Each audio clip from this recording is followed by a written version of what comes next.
प्रभु हर जन्म में आपका साथ देते हैं। गीता कहती है जिस जन्म में आप छोड़ते हो, शरीर आपने छोड़ा साधना करते हुए और साधना एक लेवल तक गई परंतु पूर्ण नहीं हो पाई, तो अगले जन्म में भगवान वहीं से हाथ थामते हैं जहां से छोड़ा था। तो प्रभु कभी साथ नहीं छोड़ेंगे, जीव ही प्रभु का साथ छोड़ देता है। भगवान से बहुत कुछ चाहता है और देता बहुत कम है।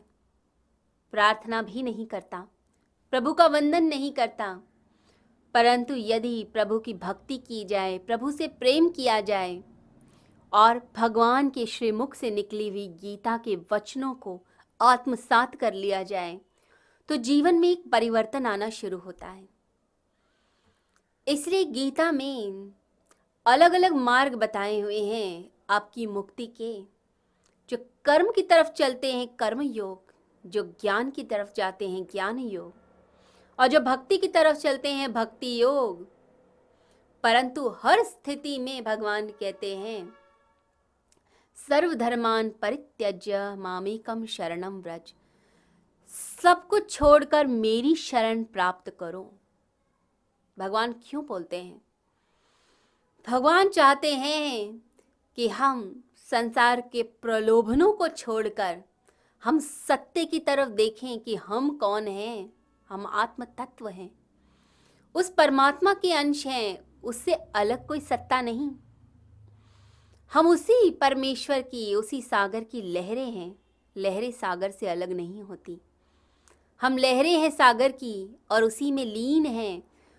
तो अपने स्वरूप का याद करें, भान करें, भूले नहीं।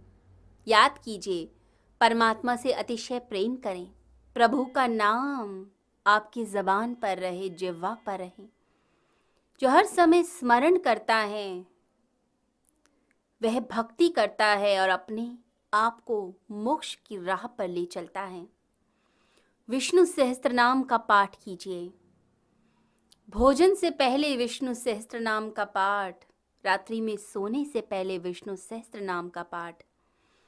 जो रात्रि में प्रभु का नाम लेकर सोता है वह मुक्ति की तरफ चल पड़ता है, नहीं तो व्यक्ति पाप ही बटोरता है। कहते हैं कि आपका कॉन्शियस माइंड सोने लगता है जब आप निद्रा में प्रवेश करते हैं और आपका सब कॉन्शियस और अनकॉन्शियस वर्क करने लगता है। उस समय यदि प्रभु का नाम लिया जाए, प्रभु की भक्ति की जाए, तो बड़ी गहराई से मन के गहरे तलों तक भक्ति बैठ जाती है।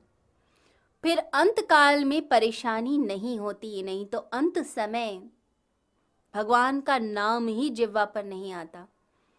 अपने बेटे का, पोते का नाम याद आएगा, दुनिया का आएगा, परंतु परमात्मा याद नहीं आते। इसे नाम स्मरण करना चाहिए।